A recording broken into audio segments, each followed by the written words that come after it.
3. Peuple de Dieu, bonsoir, soyez abondamment bénis au nom de Jésus. Heureux de nous retrouver ce soir pour aborder notre thème, à savoir le vrai et faux baptême. Et avant toute chose, je prierai que l'Éternel Dieu Tout-Puissant vous recharge et remplace toute énergie que vous avez dépensée depuis le lever du jour par son Esprit Saint. Qu'il vous bénisse, qu'il bénisse votre maison, qu'il bénisse tous ceux qui vous sont chers et qu'il bénisse votre entendement au nom de Jésus. Revenons donc à notre thème, à savoir le vrai et faux baptême. Le baptême est la première étape à franchir par un chrétien pour une marche victorieuse avec Dieu. C'est l'introduction dans le royaume de Dieu. Et dans le monde, à savoir des sectes, des coutumes et des traditions, on parle d'initiation. Donc pour entrer dans un royaume, vous devez être initié. Et le baptême est donc la première étape à franchir dans le christianisme. Et nous naissons tous créatures de Dieu. Mais par le baptême, nous devenons enfants de Dieu. Les choses spirituelles sont pareilles avec les choses charnelles. C'est là qu'on parle d'enfants de X, enfants de Y. Et le Seigneur Jésus avait dit que lui-même il connaît tout ce qui lui appartient. Et malheureusement, donc, nous voyons des gens qui viennent réclamer un héritage dans une famille dont ils n'appartiennent pas. Nous sommes tous Camerounais comme nous, mais ce n'est pas parce que vous êtes Camerounais que vous allez vous lever aujourd'hui pour aller réclamer l'héritage dans la famille présidentielle. Bien aimé, je crois que si vous vous levez pour aller faire un déboucan là-bas, vous allez finir en prison parce que vous ne faites pas partie de cette famille. Et le mauvais baptême ou le faux baptême est l'une des causes principales de la stagnation de 70-80% des chrétiens de nos jours. Et même de l'Église. Parce que nous voyons, tel que nous allons le découvrir tout à l'heure, qu'il y a plein de serviteurs de Dieu qui ont été victimes du faux baptême. Et c'est ce que vous avez, que vous transmettez aux autres. Et pour cela, nous allons d'abord lire dans la parole de Dieu, dans le livre de Jean 3, versets 1 à 8, où le Seigneur Jésus-Christ avait un entretien avec l'un des pharisiens appelé Nicodème. Jean chapitre 3, versets 1 à 8, nous lisons au nom du Seigneur Jésus-Christ. Mais il y eut un homme d'entre les pharisiens nommé Nicodème, un chef des Juifs, qui vint lui auprès de Jésus de nuit et lui dit: Rabbi, nous savons que tu es un docteur venu de Dieu, car personne ne peut faire ces miracles que tu fais si Dieu n'est avec lui. Marquons d'abord une pause là.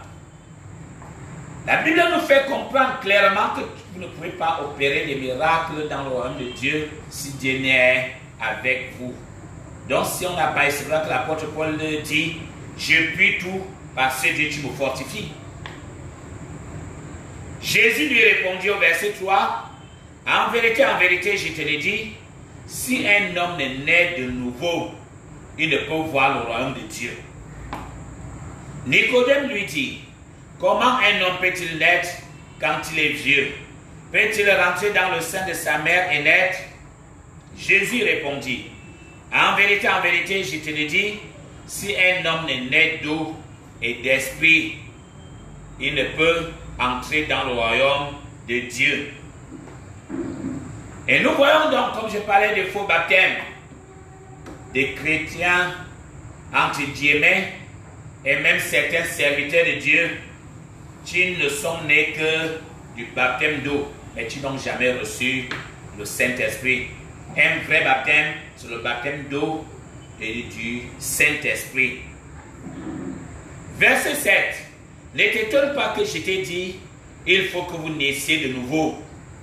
Le vent souffle où il veut, et tu entends le bruit, mais tu ne sais d'où il vient ni où il va.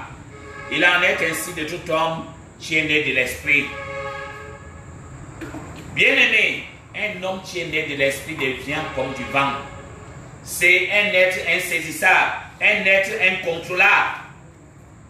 Parce que vous ne pouvez pas saisir un esprit. Et si les chrétiens se plaignent donc encore aujourd'hui, soit du contrôle de l'ennemi sur leur vie, soit des œuvres du diable dans leur vie, c'est parce qu'ils ne sont pas transformés. Ils n'ont pas atteint la stature spirituelle. Et c'est là que nous exhortons les gens à grandir spirituellement, à devenir des véritables êtres spirituels et que la chair meure. Et nous voulons souligner qu'on ne baptise pas un bébé. Le baptême est fait pour des gens qui savent déjà ce qu'ils veulent et où ils vont avec Dieu.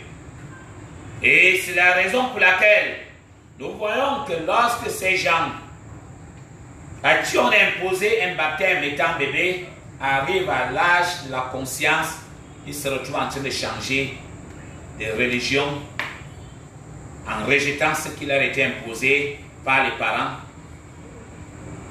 On présente un enfant à Dieu, tel que nous le voyons avec le Seigneur Jésus-Christ. Lui-même dans le livre de Luc au chapitre 2, du verset 22 à 24, la Bible dit que lorsque les jours de la purification des parents étaient accomplis, Marie et Joseph ont amené le Seigneur Jésus-Christ au temple pour être présenté à Dieu. La présentation à Dieu, c'est demander à Dieu de prendre le contrôle de la vie de l'enfant, qu'il veille sur lui. C'est une étape où on donne une orientation prophétique par rapport à la destinée de l'enfant. Et nous le savons que tout ce qui a été déclaré sur le Seigneur Jésus-Christ par le prophète Siméon et par Anne la prophétesse a fini par s'accomplir. Le Seigneur Jésus-Christ lui-même s'est fait baptiser à l'âge de 30 ans. Et le vrai baptême est le baptême par immersion. C'est un enterrement du vieil homme. Et on ressuscite pour devenir un être spirituel, pour naître de nouveau. Et pour ceux qui le savent, nous savons que le baptême a une phase de repentance. Et nous ne savons non pas si les bébés connaissent ce qu'on appelle le péché, si le bébé connaît ce qu'on appelle la repentance. Dans le livre de Matthieu 3, du premier verset au verset 17, où nous voyons premièrement les gens qui venaient se faire baptiser par Jean-Baptiste. Jean-Baptiste leur dit: qui vous a appris à fuir la colère à venir? Donc le baptême annule la colère de Dieu, cette punition qui était arrêtée contre nous. Comme Jean-Baptiste a dit, qui vous a appris à fuir la colère à venir? Et produisez donc le fruit digne de la repentance. Mais malheureusement aujourd'hui, l'Église a privilégié plutôt la confession au lieu de la repentance. Le Seigneur Jésus-Christ a commencé son ministère par repentez-vous. Repentez-vous. La repentance, c'est la prise de conscience de son état de pécheur. La reconnaissance du péché commis. Demander pardon et la réparation s'il y a lieu. Et abandonner le péché commis et marcher en nouveauté de vie. Or, la confession, non, j'ai volé. Tu viens, tu demandes pardon, tu viens confesser au prêtre ou au pasteur. Et on continue avec la même mauvaise vie. Pendant que la personne pleure ce que tu lui as volé, mais à tout moment, tu vas confesser chez le pasteur, tu vas confesser chez le prêtre: non, mon fils, tes péchés ne sont pardonnés, et tu continues avec la même mauvaise vie. Et nous sommes donc en voie de nous poser la question: Qui peut baptiser quelqu'un? Qui peut baptiser quelqu'un? Et nous savons et regrettons le courant pentecôtiste des réveils sauvages qui règne de nos jours, où chacun parle avec Dieu, chacun mange avec Dieu, chacun dort avec Dieu, chacun pêche avec Dieu. Bien-aimé, quelqu'un dans le péché te dit, Dieu m'a dit, Dieu m'a dit. Il y a des choses qui sont réservées uniquement aux sacrificateurs. Et c'est vrai que la Bible parle de mise à part. Même lorsque nous voyons dans le livre de Jean au chapitre 13, le lavement des pieds, le Seigneur Jésus-Christ dit, vous êtes heureux si vous connaissez ces choses pour vous qui ne vous les pratiquez. Si moi, le Maître et le Seigneur, je vous ai lavé les pieds, vous devez aussi vous laver les pieds les uns les autres. Et au verset 18, il dit, ce n'est pas de vous tout ce que je parle, car je connais ce que j'ai choisi. Je connais ce que j'ai choisi. Et aujourd'hui, non, tout le monde peut faire. Bien-aimé, ce n'est pas parce que tu as vu le maire en train de célébrer un mariage, tu as vu comment on remplit un acte de mariage, que tu vas aussi t'asseoir. Oui, tu vas vous remplir, tu vas mettre les cachets, tu vas scier. Est-ce que cela fait de toi un maire? Ce n'est pas parce que tu as vu le commissaire ou un commandant de gendarmerie remplir une convocation que tu vas aussi t'asseoir, cacheter et scier. Et scier, ça ne fait pas de toi le commissaire, ça ne fait pas de toi le commandant de gendarmerie. Bien-aimés, revenons à la discipline. Non, ils font quoi là que moi-même je ne peux pas faire? Sinon, Dieu n'aurait pas suscité des sacrificateurs. Et nous le savons. Dans le livre de Lévitique, les fils d'Aaron étaient appelés au sacerdoce, mais se sont levés pour aller présenter des offrandes à l'insu de leur père, chose que Dieu ne leur avait jamais ordonnée. Arrivé, Dieu a appelé cela feu étranger. Bien-aimés, évitons le feu étranger dans le royaume de Dieu. Dieu est un Dieu d'ordre et de discipline.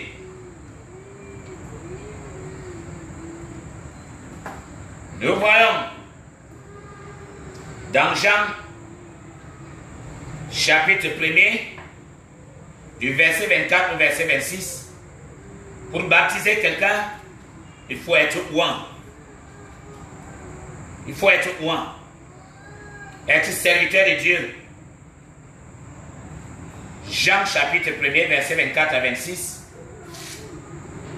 Verset 24. Ceux qui avaient été envoyés étaient des pharisiens. Ils lui firent cette question: pourquoi donc baptises-tu si tu n'es pas le Christ, ni Élie, ni le prophète? Verset 26, Jean leur répondit: moi je baptise d'eau, mais au milieu de vous, il y a quelqu'un que vous ne connaissez pas, qui vient après moi.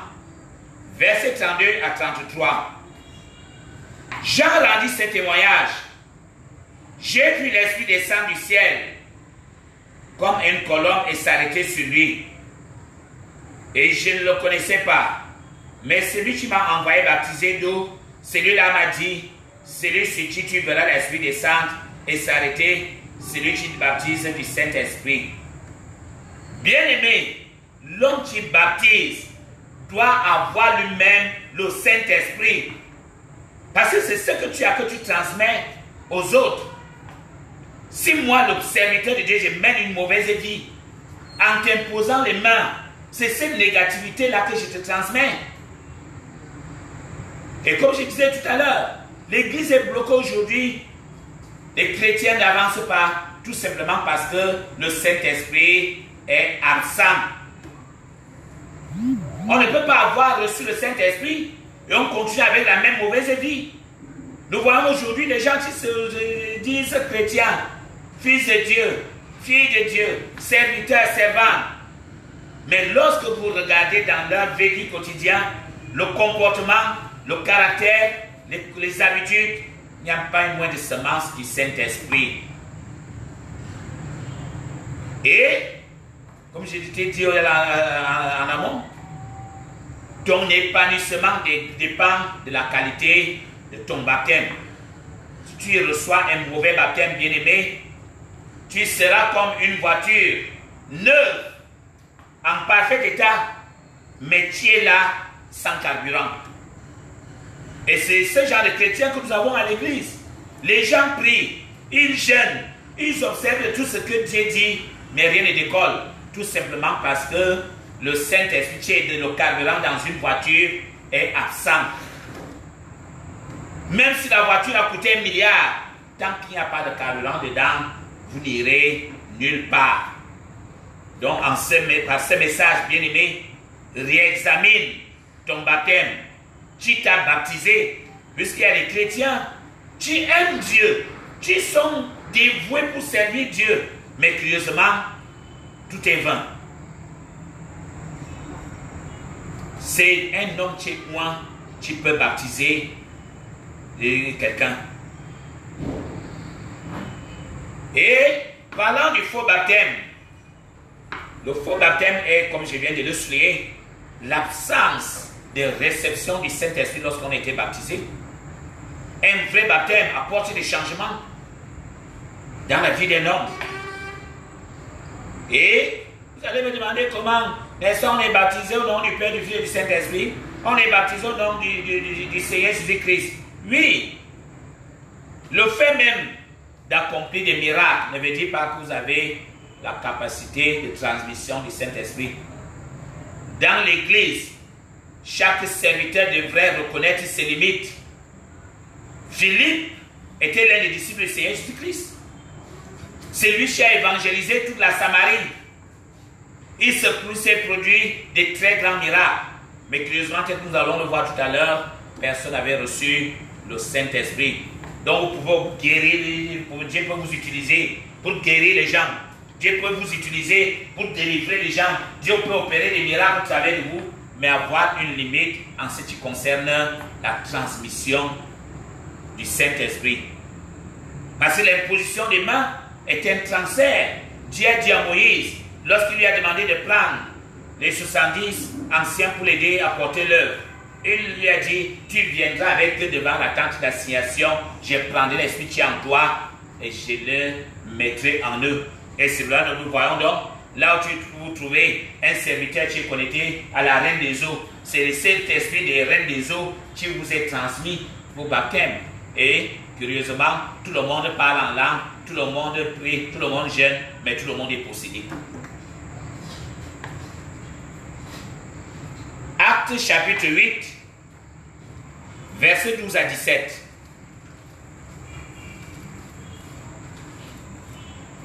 Actes des apôtres, chapitre 8, versets 12 à 17.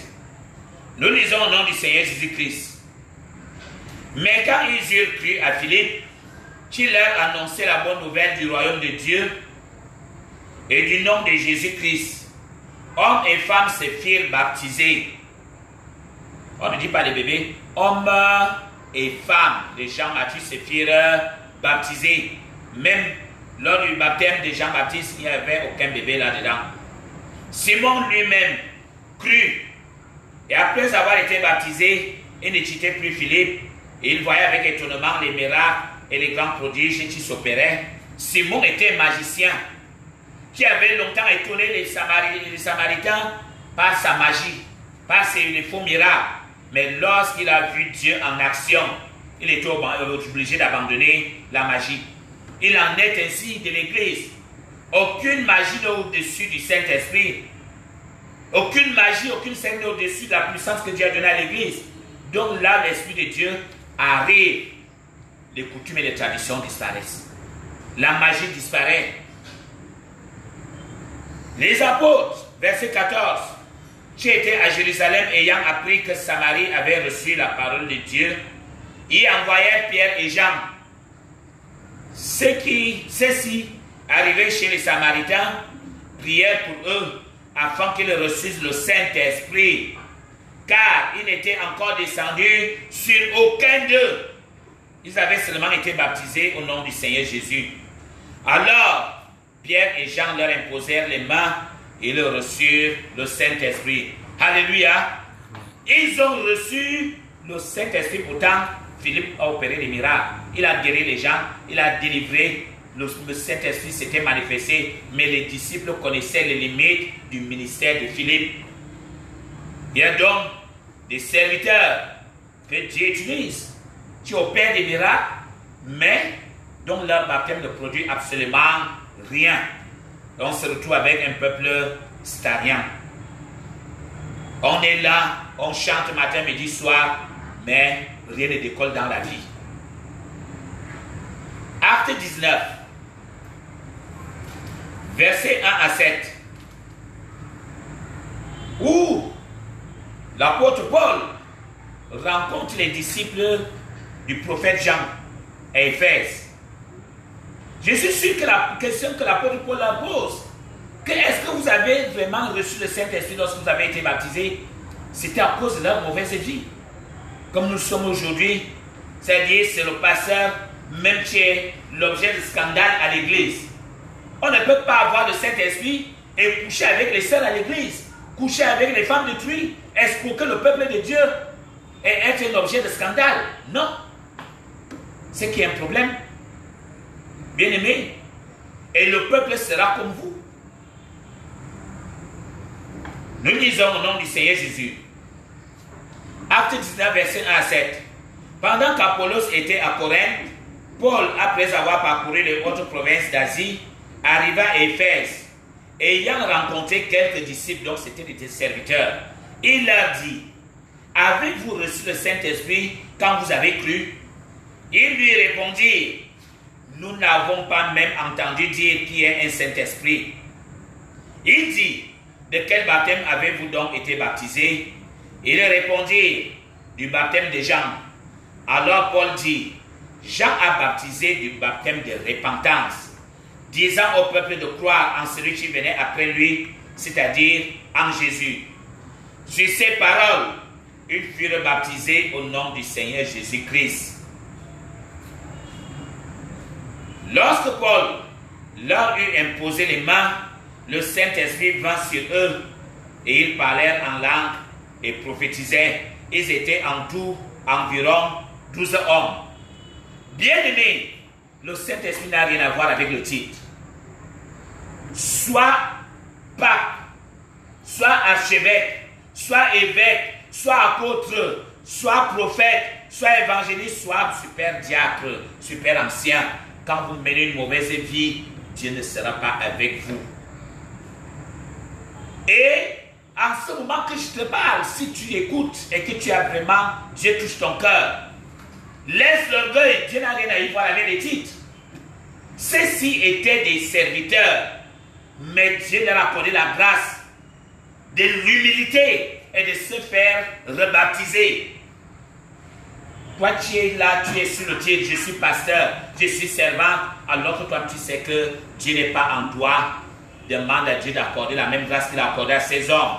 Cherche un homme rempli du Saint-Esprit, rebaptise-toi, sinon ton ministère n'ira nulle part et tu ne décolleras jamais dans la vie. Et en ce faisant, tu es en train d'entraîner ce peuple sur lequel tu es établi dans la perdition. Parce que c'est ce que tu as, que tu communiques au peuple de Dieu. Et ce peuple restera là condamné, rien ne décollera parce que le Saint-Esprit qui rend toutes choses possibles est absent. Le vrai baptême apporte la repentance. Alléluia. J'ai dit le vrai baptême apporte la repentance. Nous voyons donc aujourd'hui les gens qui disent qu'ils ont cru. Tu étais voleur. Et on a encore aujourd'hui toujours les mêmes amis voleurs. On était prostitués. Ce sont les mêmes amis qu'on a encore aujourd'hui, les mêmes prostituées. La Bible déclare: qu'y a-t-il entre les ténèbres et la lumière? Dieu dit: sortez du milieu d'eux. Ne vous y trompez pas. Les mauvaises compagnies corrompent les bonnes mœurs. Vous ne pouvez pas dire que vous êtes sortis du monde. Et vous êtes avec les mêmes gens, vous êtes en boîte de nuit chaque nuit. Vous êtes avec les mêmes gens que vous menez la mauvaise vie d'hier. Non. Bien-aimé, il faut changer radicalement de camp. Si tu as accepté Christ, change en vrai. Le vrai baptême apporte la repentance. Et c'est là que nous voyons dans le livre des Actes des Apôtres, dans le livre des Actes au chapitre 3, où après la prédication de Pierre, les gens disent à Pierre, « Homme frère, que devons-nous faire pour être sauvés ?» Et Pierre leur dit, « Soyez baptisés au nom du Seigneur Christ pour le pardon de vos péchés et vous recevrez le don du Saint-Esprit. » Tes péchés doivent être pardonnés. Le vrai baptême apporte la justification. Dieu efface ta vie antérieure et met les pendules à zéro pour une nouvelle vie. Et nous devons abandonner l'ancienne vie. Mais malheureusement, on dit qu'on est baptisé, mais l'ancien vieil homme est toujours debout. Ne fais pas que j'ouvre ma bouche sur toi. Hein. Ne fais pas que ce qui dort en moi se réveille. Heureusement que toi, tu sais que ça dort seulement, ce n'est jamais parti hors de toi. Ça veut dire que tu es un chrétien hypocrite. Toi, tu sais que le démon habite en toi, donc tu peux le réveiller à tout moment. Dieu dit, je vous donnerai un cœur nouveau, un esprit nouveau, et je ferai que vous suiviez et mettiez en pratique mes ordonnances et mes commandements. Nous allons lire dans le livre de Romains, chapitre 8. Romains, chapitre 8. Verset 1er d'abord. Nous lisons au nom du Seigneur Jésus. La Bible nous dit, il n'y a donc maintenant aucune condamnation pour ceux qui sont en Jésus-Christ. Et le Seigneur Jésus nous a dit, dans le livre de Marc 16, au verset 16, ceux qui auront cru et qui seront baptisés seront sauvés. Le baptême apporte le salut. Le baptême apporte ta transformation. Le baptême annule les condamnations dont tu étais l'objet. Un vrai baptême. Le vrai baptême efface certaines malédictions, certains blocages. Verset 8 à 9, où tu dois marcher en nouveauté de vie. Verset 8. Or, ceux qui vivent selon la chair ne sauront plaire à Dieu. On ne peut donc pas prétendre d'être né de nouveau et continuer à marcher dans la chair. Et c'est cette chair qui se manifeste par nos mauvais caractères. À l'église aujourd'hui, ce sont les clans, les divisions, les querelles, la jalousie, l'hypocrisie, la médisance, l'amertume, le mensonge, tout ce qui est les oppressions et tout ce que ça comporte comme ivraie. Non, il y a un problème. Les fruits de l'esprit, c'est la paix, la joie, l'amour, la tempérance, la douceur. Aujourd'hui, à l'église, on est né de nouveau. On ne peut pas se supporter les uns les autres. Non, il y a un problème. Verset 9. Pour vous, vous ne vivez pas selon la chair, mais selon l'esprit, si du moins l'esprit de Dieu habite en vous. Si quelqu'un n'a pas l'esprit de Christ, il ne lui appartient pas. Alléluia. Comment donc tu vas réclamer l'héritage chez celui dont tu n'appartiens pas? Les gens aiment ce que Dieu a, mais ils ne veulent pas de Dieu lui-même. Tu veux les colliers du Majida, mais tu refuses le Majida lui-même. Tu ne peux rien avoir. Il y a les gens qui sont là à l'église, on te parle du baptême. On durcit le cœur. Moi, j'ai déjà été baptisé. Hein? Moi, j'ai été baptisé chez les. Moi, j'ai été baptisé chez les. Mais pourquoi la vie ne décolle donc pas? On a vu les 12 serviteurs tout à l'heure qui ont été remplis de l'humilité et qui ont accepté véritablement Christ comme Seigneur et Sauveur personnel. Le vrai baptême, c'est par immersion, ce n'est pas le goutte d'eau qu'on vient verser sur ta tête. Mais on veut ce que Dieu a. On refuse d'accepter Christ dans sa vie. Et Dieu dit, si quelqu'un n'a pas son esprit, il ne lui appartient pas. Donc, bien aimé, si tu es de ceux-là, c'est que tu es en train de perdre le temps là où tu te trouves. Cherche, Dieu a dit, le Seigneur Jésus, cherchez premièrement le royaume des cieux et sa justice, et toutes choses vous seront données par-dessus. Verset 28 à 30 du même chapitre. Nous savons du reste que toutes choses concourent au bien de ceux qui aiment Dieu, de ceux qui sont appelés selon son dessein. Car ceux qu'il a connus d'avance, il les a aussi prédestinés. Et il les a aussi prédestinés à être semblables à l'image de son Fils. Donc lorsqu'on est baptisé, Dieu t'a prédestiné, tu l'as accepté comme Seigneur Sauveur dans ta vie. Il te transforme pour avoir le cœur d'amour de Jésus-Christ, pour avoir le cœur de pardon, pour avoir un cœur d'amour inconditionnel et que toute négativité disparaisse. Afin que son Fils fût premier-né entre plusieurs frères. Et ceux qu'il a prédestinés, il les a aussi appelés. C'est ceux qu'il a appelés, il les a justifiés. Par le baptême, Dieu te justifie et te libère, et te délivre de toute condamnation. Et ceux qu'il a justifiés, il les a aussi glorifiés. Bien-aimé, Dieu ne t'a pas appelé pour venir souffrir à l'église. L'appel de Dieu n'est pas pour la souffrance éternelle. Il y a une phase dite période de transformation, la traversée du désert. Mais Dieu a dit, si je te fais souffrir de ces choses, c'est pour te faire du bien. Tu es appelé à la gloire de Dieu, tu es appelé à l'évolution, tu es appelé à l'élévation et non à la stagnation, bien-aimé. Aujourd'hui, c'est tout le monde qui entend, même parle en langue, tout le monde qui parle en langue, même les démons parlent en langue. On parle en langue, mais on est possédé chaque jour. Non. Là, le Saint-Esprit ne cohabite pas avec les ténèbres, bien-aimés. Le vrai baptême pour chuter apporte la restauration, la résurrection de l'homme. Et je l'ai dit, le christianisme, c'est vie au quotidien. On n'a pas besoin de demander si Dieu est en toi. Bien-aimé, je suis enfant de Dieu, hein? Je suis fils de Dieu, je suis servant de Dieu. C'est ton comportement, ton caractère qui témoigne.